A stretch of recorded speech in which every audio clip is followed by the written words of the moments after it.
reçoit aujourd'hui Elisabeth Borrell. Elisabeth Borrell, c'est la veuve du juge Borrell, une affaire qui dure maintenant depuis 12 ans, interminable procédure avec des rebondissements en tout genre. Et le dernier rebondissement ces jours-ci, c'est bien sûr la rencontre de Madame Borrell avec le président de la République, Nicolas Sarkozy. Bonjour. Bonjour monsieur, oui. Comment s'est passée cette rencontre et que vous a dit le président ? Écoutez, cette rencontre s'est très bien passée. Effectivement, le président a commencé par nous expliquer qu'il me recevait en dépit du refus exprimé par les différents services de l'État qu'il me reçoive, c'est-à-dire que tous les services lui avaient demandé de ne pas le faire. Et ensuite, il m'a dit qu'il était sensible à ma situation et qu'il considérait que j'étais une victime et qu'il n'y avait pas de raison qu'il ne le fasse pas. Est-ce qu'il vous a dit qu'il allait favoriser l'ouverture de tous les dossiers, c'est-à-dire aussi bien les dossiers en particulier de la période de 94 à 97? Je rappelle aux téléspectateurs que le juge Borrell a été assassiné en octobre 1995, le 17 octobre, dans la nuit du 18 au 19. Dans la nuit du 18 au 19, et donc dans une période politique très particulière, puisque c'est la fin de la bataille du baladeurisme et du chiracisme. Le président de la République, Jacques Chirac à l'époque, a finalement gagné, mais il y a eu pendant toutes ces années une grande bataille, et Djibouti était quand même un lieu d'intense bataille, et surtout peut-être un lieu où le financement des partis pouvait jouer aussi un rôle important dans le cadre de la campagne. Donc alors est-ce que par exemple de 94 à 97, il y a une somme de documents, que ça soit au Quai d'Orsay, que ça soit au ministère de la Justice, que ça soit dans nos services secrets, la DGSE en particulier, est-ce qu'il vous a par exemple dit oui, nous allons ouvrir complètement ces dossiers, ou pour le moment? Alors, il a affirmé immédiatement quand je lui ai dit que lui n'avait rien à cacher et qu'il n'avait pas peur de la vérité et qu'il ne voyait pas pourquoi il s'opposerait à la déclassification des documents de cette période-là. Nous allons absolument. Nous allons le demander officiellement dans le cadre de l'instruction et donc je suppose que le juge d'instruction va ressaisir la Commission nationale du secret défense pour donner un avis et poursuivre la procédure normale. Parce que dans cette affaire, le secret défense a été évidemment maintes fois présenté. Oui, c'est-à-dire qu'en fait, il y a eu de nombreuses demandes de Mme Clément pour une déclassification des documents. Mme Clément qui est la juge d'instruction. Qui est le juge d'instruction actuellement en charge du dossier. Et c'est vrai qu'on a eu une obstruction systématique, tant du ministère de la Défense que du ministère de l'Intérieur à l'époque, sur cette déclassification. C'est-à-dire qu'on a obtenu uniquement les documents de la législation Jospin, et uniquement des rapports qui avaient été faits à son intention, mais rien sur le moment contemporain de la mort de mon mari, ni sur le temps d'activité où il était resté là-bas, parce que je pense que c'est important qu'on ait les rapports depuis 94, depuis notre arrivée, et je pense que ce qui nous manque, c'est 94-97. Alors dans la procédure, il y a un témoignage clé, celui d'un témoin djiboutien qui était proche des services secrets djiboutiens à l'époque, donc au moment de l'assassinat de votre mari, et ce témoin, Alou Mekani, qui a été longuement présenté dans le Nouvel Observateur, dans les grandes enquêtes qu'a mené Sylvie Véran pour nous sur l'assassinat de votre mari. Alors Alou Mekani, finalement, il apparaît parfois dans l'instruction et puis il disparaît, on ne sait plus très bien, alors qu'il dit des choses énormes. Il dit carrément que votre mari a été assassiné sur ordre du président djiboutien actuel.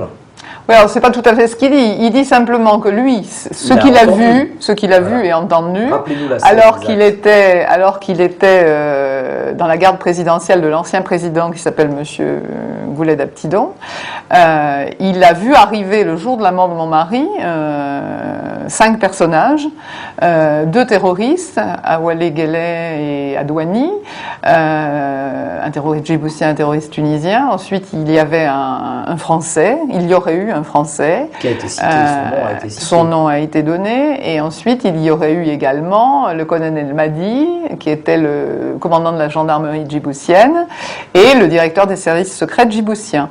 Et ces personnes ne sont pas venues annoncer la mort de mon mari qu'on connaissait depuis le début, mais simplement dire qu'il n'y avait plus de traces. Le juge Fouineur est mort et il n'y a plus de traces. C'est-à-dire qu'en fait, aux différents points de passage où mon mari vraisemblablement aurait dû s'arrêter obligatoirement et être effectivement inscrit et répertorié tant chez les Djiboutiens qu'à la Légion française à Ouéa, au poste de la Légion française, eh bien, Monsieur Madi et les autres viennent dire à Monsieur Ismaël Omar Guelleh qu'il n'y a plus de traces. Alors, le Fouineur est mort, il n'y a plus de traces. Madame, le dernier rebondissement dans cette affaire, c'est bien sûr la découverte que le président Jacques Chirac lui-même est intervenu dans ce dossier, a quasiment demandé au président djiboutien de porter plainte contre la France devant la Cour internationale de justice. Alors ça paraît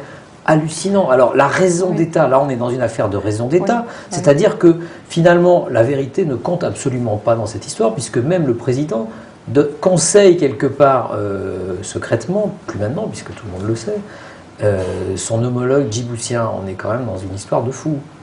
Ah oui, mais il faut quand même savoir que ce conseil, cette suggestion qu'a faite M. Chirac à M. Guelleh le 17 mai 2005, elle vient après une demande des Djiboutiens d'obtenir la copie du dossier criminel de mon mari. Puisqu'ils sont attaqués. Voilà, alors il y a deux raisons pour lesquelles moi j'ai tout fait pour que cette copie ne parte pas à Djibouti.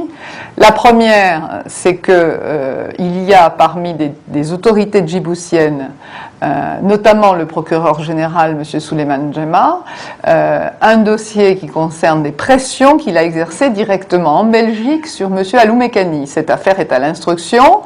Et M. Alou-Mekani, dont on a parlé tout à l'heure, voilà. ce témoin clé, qui évidemment peut faire basculer l'affaire dans un sens ou dans un autre. Bien sûr. Et il y a également une plainte, donc ça concerne le procureur général, celui-là même qui demande la copie du dossier criminel de mon mari. Et donc il y a un intérêt dans l'affaire, puisque manifestement il fait pression sur un témoin. Et il y a également un autre personnage qui est mis en cause dans la procédure de subornation de témoin, c'est le directeur des services secrets djiboutiens, par un autre témoin, M. Iftine. Donc ça ne concerne pas simplement un témoin. Ça fait beaucoup quand même tout ça. Il y en a un autre. Et donc il y avait d'abord cette raison pour laquelle je ne voulais pas qu'ils aient la copie du dossier. Et la deuxième raison, qui est beaucoup plus technique, c'est que le jour où Djibouti a la copie du dossier, ils peuvent très bien trouver un petit délinquant de droit commun, le condamner, et la France sera obligée, par une règle de droit international, de clôturer le dossier en France. Voilà, on trouve un lampiste et l'affaire est terminée. Absolument. C'est d'ailleurs ce qu'ils ont utilisé dans l'affaire de l'attentat du Café de Paris. Alors je ne dis pas que dans l'attentat du Café de Paris, les personnes qui ont été condamnées sont des lampistes, je n'en sais strictement rien. Attentat, excusez-moi, sur lequel enquêtait votre Oui, absolument, c'est un attentat terroriste. C'est une des raisons peut-être qui explique son... En tout cas, il y a au moins un lien par rapport à la personne qui a été dénoncée, au terroriste djiboutien qui aurait aussi fait l'attentat du Café de Paris. Que vous suivez depuis 12 ans avec une énergie incroyable, une force, une opiniâtreté extraordinaire, il y a quand même le mystère de la raison. On parle de raison d'État côté français et forcément côté djiboutien. Alors la raison profonde de l'assassinat de votre mari, est-ce que c'est simplement parce qu'il a mis le nez dans une affaire peut-être franco-djiboutienne ou alors carrément sur une affaire qui concernait uniquement Djibouti? Est-ce que vous avez un peu une idée?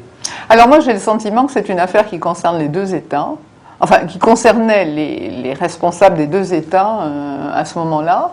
Je suis pas du tout, je pense pas du tout que ce soit une affaire franco-française ou djibouto-djiboutienne. Vous avez évoqué un trafic d'uranium enrichi. Oui, parce que si vous voulez, dans un dossier criminel, il y a des pièces qui figurent depuis ma constitution de partie civile, qui n'avaient jamais fait l'objet de la moindre investigation.